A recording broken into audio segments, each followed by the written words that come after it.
Hello, I'm here. I am Enu Ahmed. Today our topic is adverb clause. তো বন্ধুরা আজকে তোমাদের জন্য আমার যে টপিকস অ্যাডভার্ব ক্লজ। তো শেষ পর্যন্ত আমাদের ভিডিওর সাথে তোমরা থাকবে বলেই আমি বিশ্বাস করি। চলো যাই what is call adverbial clause. তো অ্যাডভার্বিয়াল ক্লজের সংজ্ঞায়িত করার আগে আমাদের সবার আগে যে কাজটি করতে হবে ক্লজের সংজ্ঞাটা জানা। তো what is call clause? Clause is a group of some related word having subject and finite verb combination. অর্থাৎ যে শব্দগুচ্ছর মধ্যে একটি সাবজেক্ট থাকবে, একটি ফিনাইট ভার্ব থাকবে, তাকেই বলা হবে ক্লজ। আর ক্লজ হবে একটি বড় বাক্যের অংশবিশেষ। বড় বাক্য বলতে আমরা সাধারণত বুঝি কমপ্লেক্স এবং কম্পাউন্ড বাক্য। তো আর যদিও ক্লজ হবে একটা সাবজেক্ট এবং ফিনাইট ভার্বের কম্বিনেশন বা সমন্বয়, কিন্তু একটি মাত্র সিঙ্গেল পার্ট অফ সেন্টেন্সের মতনই কাজ করবে। তো এই হলো আমাদের ক্লজ। তো ক্লজ আমরা জানি প্রধানত তিন প্রকার। একটা মেন ক্লজ। মেন ক্লজ তার অর্থের জন্য অন্য কোনো ক্লজের উপর নির্ভরশীল নয়, এরা স্বাধীন, একাই স্বয়ংসম্পূর্ণ। এদেরকে যদি বাক্য থেকে আমরা রিমুভ করি বা দূর করে দিই, তাহলে বাক্যের অর্থটা ঠিক থাকে, যার ফলে এর আরেকটি নাম ইনডিপেন্ডেন্ট ক্লজ। তো বন্ধুরা তারপরে আমরা আরেকটি ক্লজ অর্থাৎ 2 নম্বর যে ক্লজটা পাই সাবঅর্ডিনেট ক্লজ। তো সাবঅর্ডিনেট ক্লজ, সাব মানেই তো আন্ডার বা অধীন, যে ক্লজ তার অর্থের জন্য মেন ক্লজের উপর নির্ভরশীল, অর্থাৎ একা একা অর্থ প্রকাশ করতে পারে না, কিন্তু মেন ক্লজের সাথে একটা বিশেষ অর্থ প্রকাশ করে, তার নাম হবে সাবঅর্ডিনেট ক্লজ। তো বন্ধুরা সাবঅর্ডিনেট ক্লজ কমপ্লেক্স বাক্যের একটা অংশ বিশেষ, অর্থাৎ সাবঅর্ডিনেট ক্লজ যদি আমি জানতে চাই কমপ্লেক্স এই বাক্যটা কিন্তু আমাদেরকে জানতে হবে। তারপরে 3 নম্বর যে ক্লজটা আমরা পাবো তার নাম হবে কোঅর্ডিনেট ক্লজ। তো কোঅর্ডিনেট ক্লজ এটাও স্বাধীন ক্লজ, কিন্তু এদের আগে একটা কোঅর্ডিনেটিং কনজাংশন থাকবে, অর্থাৎ অ্যান্ড, বাট, অর, ইয়েট, আর তারপর নর, আদারওয়াইজ, ফর, যাকে আমরা একসাথে বলি। তাদের ফার্স্ট লেটারগুলো নিয়ে ফ্যান ভয়েস, অর্থাৎ যে ক্লজের শুরুতে ফ্যান ভয়েস থাকবে তাকে বলা হবে কোঅর্ডিনেট ক্লজ। তো কোঅর্ডিনেট ক্লজ অবশ্যই কম্পাউন্ড বাক্যের অংশবিশেষ। তো বন্ধুরা এই হলো আমাদের ক্লজ। তো আমাদের কিন্তু আজকের যে টপিক্সটা এটা সাবঅর্ডিনেট ক্লজেরই একটা অংশ। আমরা জানি সাবঅর্ডিনেট ক্লজকে 3 ভাগে ভাগ করা হয়। One is noun clause. তো নাউন ক্লজ আমরা ইতিমধ্যে আপলোড করেছি, যে ক্লজ বাক্যের মধ্যে নাউনের মতন কাজ করে তাকে নাউন ক্লজ বলে। আর তারপরে অ্যাডজেক্টিভ ক্লজ, এটাও আমাদেরকে আপলোড করা হয়েছে, যে ক্লজ বাক্যের মধ্যে অ্যাডজেক্টিভের মতন কাজ করে এবং যার পূর্বে একটা অ্যান্টিসিডেন্ট থাকে তাকে অ্যাডজেক্টিভ ক্লজ বলে, এটাও আমরা আপলোড করেছি। আজকে আমরা যে বিষয়ে তোমাদের সাথে আলোচনা করব সেটা অ্যাডভার্ব ক্লজ। তো বন্ধুরা অ্যাডভার্ব ক্লজ কাকে বলি এখন আমরা সংজ্ঞাটা দেখি। যে ক্লজ বাক্যের মধ্যে অ্যাডভার্বের মতন কাজ করবে। তো অ্যাডভার্ব বলতে আমি বোঝাইছি এ সিঙ্গেল অ্যাডভার্ব, তার মানে অ্যাডভার্ব ক্লজের ভিতর থাকবে একটা সাবজেক্ট, একটা ফিনাইট ভার্ব এবং একটা কনজাংশন, কিন্তু সবগুলো মিলেই কাজ করবে শুধুমাত্র একটি সিঙ্গেল অ্যাডভার্বের মতো। তো এখন প্রশ্ন জাগে যে অ্যাডভার্ব কিসের মতন কাজ করে বা অ্যাডভার্ব কী? আমরা মনে হয় জানি ভার্ব সম্পর্কে, অ্যাডজেক্টিভ সম্পর্কে এবং অ্যাডভার্ব সম্পর্কে যে শব্দ অতিরিক্ত তথ্য দেয় আমাদের, তাকে বলা হয় অ্যাডভার্ব। আর অ্যাডভার্বের মতন যে ক্লজ কাজ করে তার নামই অ্যাডভার্বিয়াল ক্লজ। অর্থাৎ সাবঅর্ডিনেট ক্লজ 3 প্রকার। এই সাবঅর্ডিনেট ক্লজ যে 3 প্রকার, এর মধ্যে যে ক্লজটি বাক্যের মধ্যে অ্যাডভার্বের মতন কাজ করে তাকেই বলা হয় অ্যাডভার্বিয়াল ক্লজ বা অ্যাডভার্ব ক্লজ। তোমরা যে কোনো দুইটির একটি নামই তোমরা চিহ্নিত করতে পারো। অ্যাডভার্ব ক্লজ যদি তোমরা ভালোভাবে জানতে চাও, তোমাদের সবার আগে কিন্তু জানতে হবে কমপ্লেক্স সেন্টেন্স। কেন? আমরা জানি অ্যাডভার্ব ক্লজ অবশ্যই কমপ্লেক্স সেন্টেন্সের একটা অংশ বিশেষ। কমপ্লেক্স সেন্টেন্সের 2টি ক্লজ থাকে, একটা মেন ক্লজ, একটা সাবঅর্ডিনেট ক্লজ। আর সাবঅর্ডিনেট ক্লজেরই যেহেতু একটা পার্ট অ্যাডভার্ব ক্লজ, যার ফলে আমাদের মেন ক্লজটা আগে জানতে হবে। কেন? মেন ক্লজের যে ভার্ব থাকে তার সম্পর্কেই কিন্তু অতিরিক্ত তথ্য দেবে আমাদের অ্যাডভার্ব ক্লজ। কখনো কখনো মেন ক্লজের অ্যাডজেক্টিভ সম্পর্কে অতিরিক্ত তথ্য দিতে পারে, আবার অ্যাডভার্ব সম্পর্কে অতিরিক্ত তথ্য দিতে পারে। তো মূল কথা হচ্ছে মেন ক্লজের ভার্ব সম্পর্কে যে ক্লজ অতিরিক্ত তথ্য দেয় তার নামই অ্যাডভার্ব ক্লজ। তো অ্যাডভার্ব ক্লজ যদি আমরা ইজিলি আইডেন্টিফাই করতে চাই বা রেকগনাইজ করতে চাই, তাহলে আমাদের কী কাজ করতে হবে? এখানে আমি বলবো সবার আগে তোমাদেরকে জানতে হবে অ্যাডভার্ব ক্লজ দ্বারা কী কী বোঝায় বা অ্যাডভার্ব ক্লজের ফাংশন কী এবং কী দ্বারা শুরু হয়। তো বন্ধুরা, আমরা জানি অ্যাডভার্ব ক্লজ দ্বারা যে জিনিসগুলো বোঝায় কী কী, যেমন বোঝায় time, place, manner, reason, comparison, condition, extent, contrast, result এবং পারপাস। এগুলো দ্বারা বোঝায় অ্যাডভার্বিয়াল ক্লজ বা অ্যাডভার্ব। তো এর সাথে টাইমের জন্য আমরা কোন কোন কনজাংশনগুলো ব্যবহার করব, যাকে বলা হয় সাবঅর্ডিনেট কনজাংশন। যেমন টাইম বলতে আমরা বাংলা বুঝি সময়, হোয়েন মানে যখন, বিফোর মানে পূর্বে, আফটার মানে পরে, টিল মানে যতক্ষণ, আনটিল যতক্ষণ পর্যন্ত না, হোয়াইল যখন। তো বন্ধুরা, এইগুলো দ্বারা যদি কোনো ক্লজ স্টার্ট হয় আর যদি মেন ক্লজের মেন ভার সম্পর্কে অতিরিক্ত তথ্য দেয়, তাহলে আমরা ধরেই নেব সেগুলো অ্যাডভার্ব ক্লজ। ঠিক একই রকম প্লেস বা স্থান দ্বারা বোঝায় হোয়ার, কোথায়, হোয়ারএভার যেখানেই হোক না কেন। ম্যানার বা ধরন দ্বারা বোঝায় অ্যাস মানে যেন, অ্যাসিভ মানেও যেন, অ্যাসিভ আর অ্যাস দো একই অর্থে ব্যবহার করা হয় যেন। তারপরে রিজন বা কারণ, রিজনের জন্য আমরা যে কনজাংশনগুলো পাবো, যেমন অ্যাস, সিন্স, বিকজ। আর কম্প্যারিজনস মানে তুলনা, তুলনার্থে আমরা যে কনজাংশনগুলো পাবো, যেমন as, oblique, so dot dot, as এবং দেন। কন্ডিশন, আমরা জানি কন্ডিশন বলতে বোঝায় যদি বাংলা। তো যদির সাথে বা কন্ডিশনের সাথে রিলেটেড যে কনজাংশনগুলো, যেমন ইফ মানে যদি, আনলেস যদি না, ইনকেস হঠাৎ যদি, প্রোভাইডেড দ্যাট যদি, প্রোভাইডেড দ্যাট। তো প্রোভাইডেড দ্যাটের স্থলে শুধু প্রোভাইডেড হতে পারে অথবা হতে পারে প্রোভাইডিং দ্যাট। তো বন্ধুরা, তারপরে এক্সটেন্ট বলতে বোঝায় পরিমাণ, টু হোয়াট এক্সটেন্ট কতটুকু, যেমন অ্যাজ ফার অ্যাজ যতটুকু। তো কন্ট্রাস্ট, তো বন্ধুরা কন্ট্রাস্ট বলতে আমরা জানি কোনো কিছু কনসেশন, কন্ট্রাস্ট মানে বিপরীত একটা ধারণা। একটা যদি নেগেটিভ অ্যাটিটিউড শো করে, আরেকটি হবে পজিটিভ। আচ্ছা, এখন যাব রেজাল্ট। তো রেজাল্ট দ্বারা বোঝায় ফলাফল। রেজাল্টের স্থলে আমরা বলতে পারি ইফেক্টও। তো এর দ্বারা সো ডট ডট দ্যাটটাই বেশি ব্যবহার করা হয়। তো বন্ধুরা, তারপরে আমাদের আরেকটি পারপাস। তো অ্যাডভার্ব ক্লজ দ্বারা পারপাসও বা উদ্দেশ্য নির্দেশ করবে। তো পারপাসের জন্য আমরা যে কনজাংশনগুলো বেশি ব্যবহার করি সেগুলো that, in order that, so that, lest. তো বন্ধুরা, আসলে এইগুলোই যে সব তা কিন্তু নয়, এর বাইরেও আরও কিছু কনজাংশন আছে। এদের মধ্যে যে কনজাংশনগুলো আমি বলছি, এরাদের শুধুমাত্র অ্যাডভার্ব ক্লজের ক্ষেত্রেই ব্যবহার করা হবে এমনটি কিন্তু না। এদের মধ্য থেকে অনেকগুলো কনজাংশন যেগুলো নাউন ক্লজেও ব্যবহার করা হবে, অ্যাডজেক্টিভ ক্লজেও ব্যবহার করা হবে, আর অ্যাডভার্ব ক্লজগুলো তো বটেই। তো এখন প্রশ্ন জাগে যে তাহলে আমরা রিকগনাইজ করতে পারবো কীভাবে? এর জন্য আমাদের জানতে হবে অবস্থান এবং মিনিং। যেমন নাউন ক্লজের ক্ষেত্রে 6টি স্পেসিফিক জায়গায় যদি কোনো ক্লজ বসিয়ে যায়, তাহলে সেটা নাউন ক্লজ হবে। আর নাউন ক্লজের পরে থাকবে অ্যাডজেক্টিভ ক্লজ। তো অ্যাডজেক্টিভ ক্লজ কীভাবে চিনব? আমার মনে হয় ক্লজের মধ্যে সবচাইতে ইজিলি যদি কোনো ক্লজ চিহ্নিত করতে চাই, সেটা হবে অবশ্যই অ্যাডজেক্টিভ ক্লজ। কারণ অ্যাডজেক্টিভ ক্লজের শুরুতে একটি সাবঅর্ডিনেট কনজাংশন থাকবে এবং তার আগে একটি অ্যান্টিসিডেন্ট থাকবে। তো প্রশ্ন জায়গায় অ্যান্টিসিডেন্ট কি? তো সাবঅর্ডিনেট ক্লজের আগে যদি কোনো নাউন বা প্রোনাউন থাকে, তাহলে তাকে বলা হয় অ্যান্টিসিডেন্ট। যদি আমরা অ্যাডজেক্টিভ ক্লজটা দেখি, অর্থাৎ আমার ভিডিওটা যেটা অ্যাডজেক্টিভ ক্লজ সম্পর্কে আপলোড করা হয়েছে, সেটা যদি তোমরা দেখো তাহলে বুঝতে পারবা easily what is called antecedent. এই হলো আমাদের অ্যাডভার্বিয়াল ক্লজ।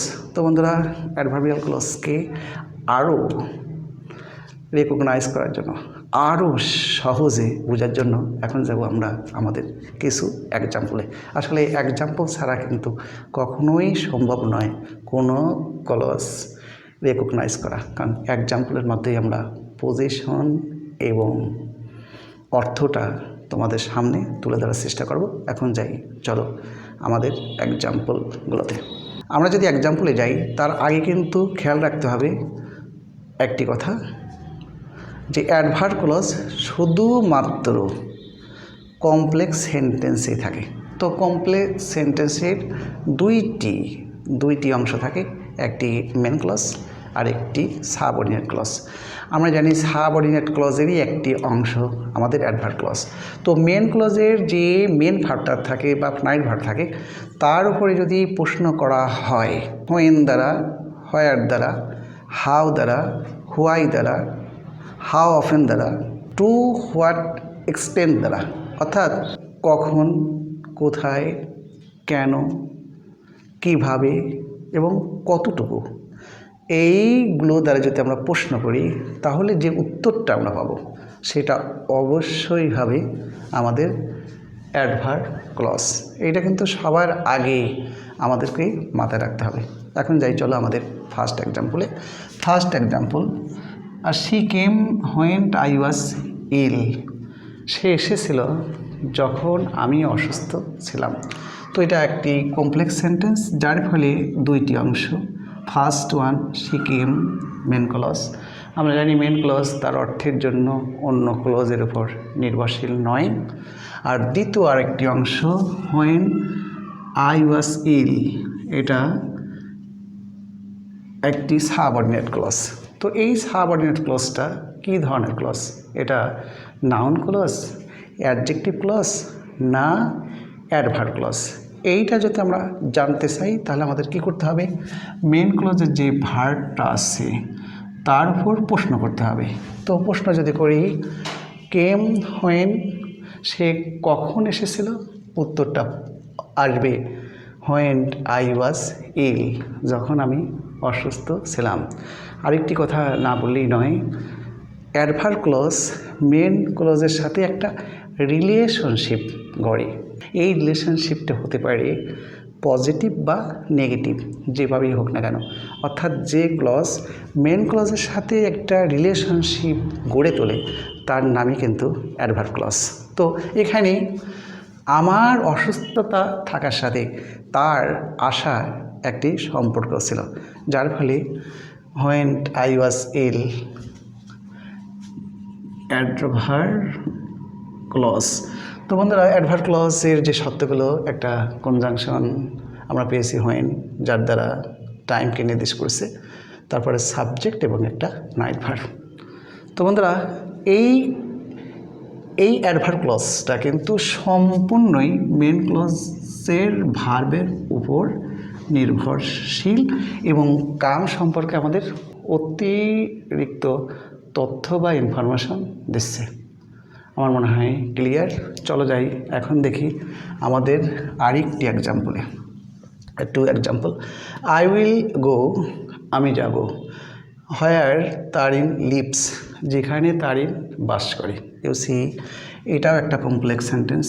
কমপ্লেক্স সেন্টেন্স হয় দুইটি অংশ, একটি অংশ আই উইল গো এবং আরেকটি অংশ হোয়ার তারিন লিভস। তো আই উইল গো এটা স্বাধীন, অর্থাৎ ইন্ডিপেন্ডেন্ট ক্লজ, যাকে আমরা বলি মেন ক্লজ বা প্রিন্সিপাল ক্লজ। তো মেন ক্লজের ভার্ব এখানে গো। দ্বিতীয় অংশটি সাবঅর্ডিনেট ক্লজ। এই সাবঅর্ডিনেট ক্লজ দ্বারা নির্দেশ করেছে কি? স্থান বা হোয়ার। আর যদি প্রশ্ন করা হয় আমি যাব কোথায়, আমি যাব সেখানে, যেখানে তারিন বাস করে। তো তারিনের বাস করার সাথে আমার যাওয়ার যে রিলেশনশিপ, সেইটাই মূলত আমাদের অ্যাডভার্ব ক্লজ। আবারও বলি, অ্যাডভার্ব ক্লজ মেন ক্লজের সাথে একটা রিলেশনশিপ তৈরি করে। এখানে আমার যাওয়া এবং তারিনের বাস করার যে সম্পর্ক, এইটাই মূলত আমাদের অ্যাডভার্ব ক্লজ। তো এই অ্যাডভার্ব ক্লজটা সম্পূর্ণই আবারও নির্ভর করে গোয়ের উপর, অর্থাৎ মেন ক্লজের ভার্বের উপর। তো বন্ধুরা, তাহলে আমরা বলতে পারি যেহেতু ওয়ার তারিন লিভ স্থানকে নির্দেশ করেছে, যার ফলে এটা অ্যাডভার্ব ক্লজ। তো আমরা যাব আমাদের তৃতীয় এক্সাম্পলে ম্যানার সম্পর্কে। শি বিহেভস, সে আচরণ করে, বা সে এমনভাবে বিহেভ করে as if she were mad, যেন সে পাগল। তার মানে এখানে তার যে ম্যাডনেস এটা কিন্তু নির্ভর করে মেন ক্লজের বিহেভের উপর বা আচরণের উপর। তো এই বাক্য একটা কমপ্লেক্স সেন্টেন্স হয়, দুইটি অংশ, শি বিহেভ এই একটা অংশ যাকে আমরা বলি মেন ক্লজ বা প্রিন্সিপাল ক্লজ, আর as if she were mad you see এখানে যদি প্রশ্ন করা হয় বিহেভ হাউ, কীভাবে আচরণ করে, উত্তরটা হবে as if she were mad, যেন সে পাগল। তো বিহেভ সম্পর্কে অতিরিক্ত তথ্য, তার আচরণ দেখে মনে হয় সে যেন পাগল, অর্থাৎ সম্পূর্ণ এই ক্লজটাই মেন ক্লজের উপর নির্ভরশীল, অর্থাৎ এটা অ্যাডভার্ব ক্লজ। যদি বলা হয় কেন অ্যাডভার্ব ক্লজ, আমরা আগেই বলেছি যদি অ্যাজ ইফ দ্বারা শুরু হয়, অ্যাজ দ্বারা শুরু হয়, অ্যাজ দো দ্বারা শুরু হয়, অর্থাৎ যদি ম্যানার যদি নির্দেশ করে তাহলে সেটা হবে অ্যাডভার্ব ক্লজ। এখানে ম্যানার দ্বারা আমরা জানি হাউ বোঝায়। Next one reason. তো আমরা জানি মনে হয় রিজন বলতে বোঝায় কারণ। তো পরিপূর্ণ সেন্টেন্সটা এখন দেখব। হি উইল নট গো, সে যাবে না। বিকজ হি ইজ ইল, কারণ সে অসুস্থ।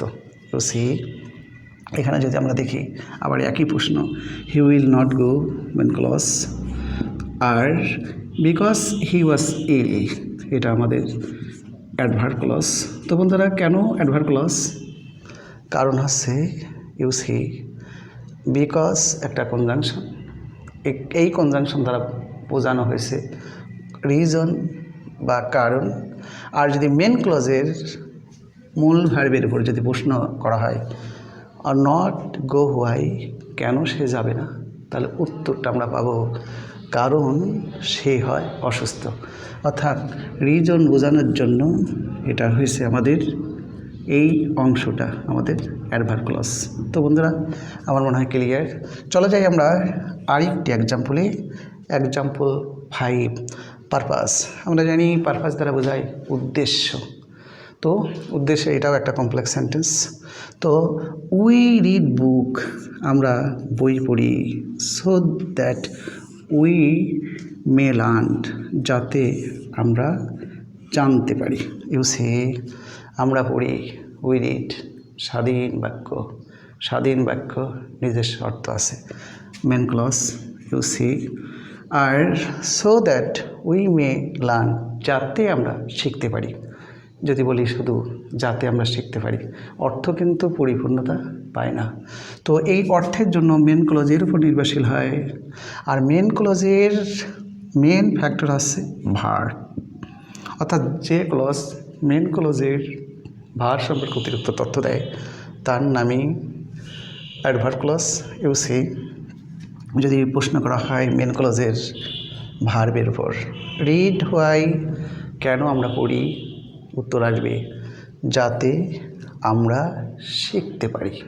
হোয়াই দ্বারা মেন ক্লজের ভার্বের উপর প্রশ্ন করলে যে উত্তরটা আমরা পাই সেটাই হবে আমাদের অ্যাডভার্ব ক্লজ। চলো যাই বন্ধুরা আরও কিছু এক্সাম্পলে। তো এক্সাম্পল 6 কন্ডিশন। তো যে ক্লজ দ্বারা কোনো কন্ডিশন বোঝায় সে ক্লজটা হবে আমাদের অ্যাডভার্ব ক্লজ। তো এখন আমরা দেখব ইফ ইউ লাভ মি, যদি তুমি আমাকে ভালোবাসো, আই উইল ম্যারি ইউ, তাহলে আমি তোমাকে বিয়ে করব। তো বন্ধুরা এখানে কন্ডিশন হিসাবে কনজাংশন ব্যবহার করা হয়েছে if. If you love me, আমরা জানি কোনো সাবঅর্ডিনেট ক্লজ যদি কোনো বাক্যে শুতে বসে তাহলে তারপরে অবশ্যই একটা কমা ব্যবহার করতে হবে। বন্ধুরা ইফ ইউ লাভ মি, যদি তুমি আমাকে ভালোবাসো। তো এখন প্রশ্ন জাগে এটা কেন অ্যাডভার্ব ক্লজ। তো অ্যাডভার্ব ক্লজ হওয়ার কারণ এর অর্থ আই উইল ম্যারি ইউ, আমি তোমাকে বিয়ে করব, এটার উপর নির্ভরশীল। তো আই উইল ম্যারি ইউ, আমি তোমাকে বিয়ে করব, এটা মেন ক্লজ। আমরা জানি মেন ক্লজের শুরুতে কোনো কনজাংশন থাকে না, অর্থটা স্বাধীন। আই উইল ম্যারি ইউ এই ক্লজের মেরিটা আমাদের মেন ভার্ব। তো এখন যদি প্রশ্ন করা হয় মেন ভার্বের উপর মেন ক্লজে, ম্যারি হোয়েন, কখন বিয়ে করব, তাহলে কিন্তু উত্তরটা আসে ইফ ইউ লাভ মি, যদি আমাকে ভালোবাসো তারপর। অর্থাৎ এখানে মেন ক্লজের ম্যারির উপর প্রশ্ন করলে পর আমরা আনসারটা পাচ্ছি, যার ফলে ইফ ইউ লাভ মি আমাদের adverb clause. Next one comparisons. তো কম্প্যারিজনস দ্বারা বোঝায় তুলনা। যখন দুটো ক্লজ আমরা তুলনা করব, তো তুলনা করলে পরে যে ক্লজটা আমরা পাবো যার আগে থাকবে একটা কনজাংশন, সেইটাই মূলত হবে আমাদের adverb clause. You see Tarin loves me, Tarin আমাকে ভালোবাসে, এটা মেন ক্লজ। তো মেন ক্লজ তো আবারও বলবো স্বাধীন, অ্যাজ শি ক্যান, যতটুকু সে পারে। যদি এখন মেন ক্লজের লাভের উপর প্রশ্ন করা হয়, লাভস টু হোয়াট এক্সটেন্ট, কতটুকু তাজিন ভালোবাসে, ভালোবাসে ততটুকুই যতটুকু সে পারে। তো আমরা লিখতে পারতাম অ্যাজ শি ক্যান ডু। তো অ্যাজ দ্বারা শুরু হয়, এটা আমাদের অ্যাডভার্ব ক্লজ। বন্ধুরা এখন যাব আমাদের এক্সাম্পল 8-এ, কনসেশন। তো কনসেশন দ্বারা বোঝায় একটা খারাপ হওয়া সত্ত্বেও আর একটাকে মেনে নেওয়া। এর আরেকটি নাম কন্ট্রাস্ট। তার মানে কন্ট্রাস্ট তার মানে বিপরীত একটা ধারণা দেয়। যেমন দো শি ইজ ব্ল্যাক, যদিও সে কালো, শি লুকস বিউটিফুল, সে দেখতে সুন্দর। She looks beautiful main clause. আর এই মেন ক্লজের উপর নির্ভর করছে দো শি ইজ ব্ল্যাক, তার মানে সে কালো, একটা নেগেটিভ অ্যাটিটিউড, কিন্তু সে লুক বিউটিফুল, কিন্তু সে দেখতে সুন্দর। যদিও সে কালো, সে দেখতে সুন্দর। তার মানে ফার্স্ট একটা আমাদের নেগেটিভ অ্যাটিটিউড, আর দ্বিতীয় ক্লোজে আমরা পেয়েছি পজিটিভ অ্যাটিটিউড। একেই বলা হয় কনসেশন। তার মানে একটি খারাপ হওয়া সত্ত্বেও যদি আমরা আর একটা মেনে নিই, তাহলে যেটা হয় তার নাম বলা হয় কনসেশন। আর যেহেতু এখানে শুরু হয়েছে আমাদের একটি কনজাংশন দ্বারা, যেটা সাবঅর্ডিনেট কনজাংশন, যার ফলে আমাদের ফার্স্ট অংশটুকু অ্যাডভার্ব ক্লজ। তো এখন যদি আবার প্রশ্ন করা হয় মেন ক্লজের ভার্বের উপর, লুকস হাউ, সে দেখতে কেমন, তাহলে আমরা কিন্তু এখানে একটু কনফিউশনে পড়ে যাব। সে দেখতে সুন্দর, আর সুন্দর হওয়া সত্ত্বেও সে কালো, অথবা কালো হওয়া সত্ত্বেও সে সুন্দর। এখন যাব আমরা আমাদের আরেকটি এক্সাম্পল 9 রেজাল্ট। তো রেজাল্ট তো আমরা জানি ফলাফল। যেমন দি সাম ওয়াজ সো হার্ড দ্যাট, অঙ্কটা এতই কঠিন ছিল যে আই কুড নট সলভ ইট, আমি এটা সমাধান করতে পারিনি। এটা ফার্স্টে সি একটি কাজ ছিল বা একটা টাস্ক ছিল। যেমন this some was so hard that, অঙ্কটি এত কঠিন ছিল। অঙ্কটি কেমন ছিল? খুবই কঠিন, যার ফলে result you see I could not solve it. তো বন্ধুরা, so hard that I could not solve it, so hard that I could not solve it, you see এটা আমাদের অ্যাডভার্ব ক্লজ। নেক্সট বন্ধুরা, নেক্সট আমাদের একদম আজকে আলোচনা লাস্ট প্রান্তে চলে আসছে।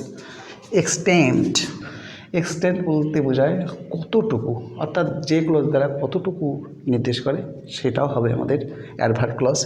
যেমন as far as I can see, আমি যতটুকু দেখছি বা জানি।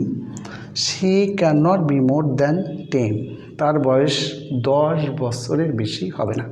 তো আমার জানা, আমার কতটুকু জানা, এইটার উত্তরে কিন্তু আছে as far as I see, যার ফলে as far as I see আমাদের অ্যাডভার্ব ক্লজ।